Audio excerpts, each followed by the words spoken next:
Zlatíčka, já vám ani nevím, jestli to říkám správně, aby si to někdo nevyložil špatně, protože já mám z úřadu odjakživa takový respekt, ba přímo strach. Ale říkám si, že pochválit se snad ještě smí, nebo ne?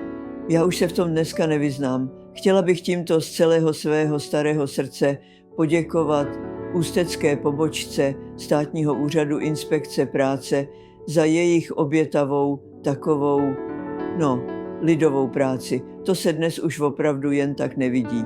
Hned se mi vybavily staré časy, kdy člověk věděl, kam patří a hlavně se moc neptal. Když přišel někdo z úřadu, tak se otevřely dveře a bylo jasno. A když se něco nezdálo, tak se to radši neříkalo nahlas, aby nebyl malér. Člověk nikdy neví, jestli se to pak nedostane k veřejné bezpečnosti nebo na národní výbor. A to by pak bylo vysvětlování. Ale ten elán, s jakým páni inspektoři docházejí nezištně i po pracovní době do soukromých bytů, mi připomněl doby, kdy se chodilo na brigády tak nějak automaticky. Socialistický svaz mládeže, lidové milice, akce Z. Nebo to byl Národní výbor, komunál? Já už si to někdy pletu. Vím jen, že se stavěly garáže a most inteligence. Inženýr, neinženýr, doktor, nedoktor. Lopatu do ruky a dělalo se. Plán se musel plnit a kdo se ptal proč, toho si vzali stranou a vysvětlili mu to.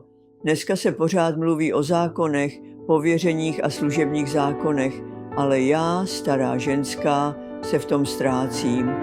Já, když slyším inspektor, tak mám automaticky pocit, že je lepší spolupracovat, aby si mě někdo nezapsal.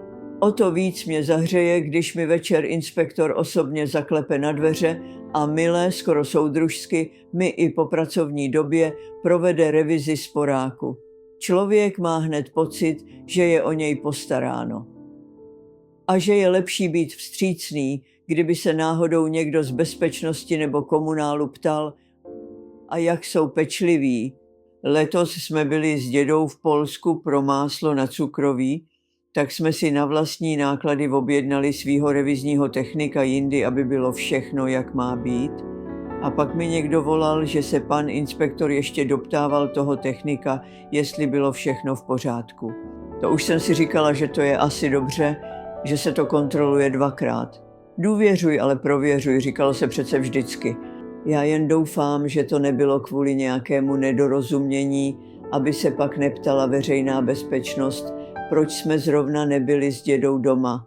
Upřímně řečeno ani nevím, co je moje umakartová kuchyň ze závodu Dřevoplech za provozovnu, aby ji kontroloval Státní úřad inspekce práce. Já tam vařím ptáčky maximálně pro dědu a vnučku, žádný závodní podnik ani podnik restaurace a jídelny. Ale možná dneska provozovna znamená něco jiného, kdo ví. Já se radši neptám, hlavně aby byl klid. Celé mi to někdy splývá a připadá mi, jako by si páni inspektoři založili takový spolek dobrých skutků. Svědků je kolem mě čím dál víc a každý má nějaký zážitek. Člověk by skoro řekl, že by se z toho dala udělat schůze, posedět, zavzpomínat, zanadávat si a připomenout, jak se to dělalo dřív, když měl každý jasno, kdo je kdo. A tak jsem to raději s pomocí vnučky, která tomu rozumí, sepsala a poslala nahoru pomalu 30stránkové komuniké plné obrázků a vzpomínek ostatních sousedů tím moderním dálnostrojem, aby to bylo oficiální a aby si někdo nemyslel, že něco tajím. Já vlastně ani nevím, jestli je to pochvala nebo hlášení, ale říkala jsem si, že když člověk projeví vděčnost, tak se snad nic nestane. Aby se vědělo, že tradice ještě neumřely a že dobré skutky se u nás pořád konají.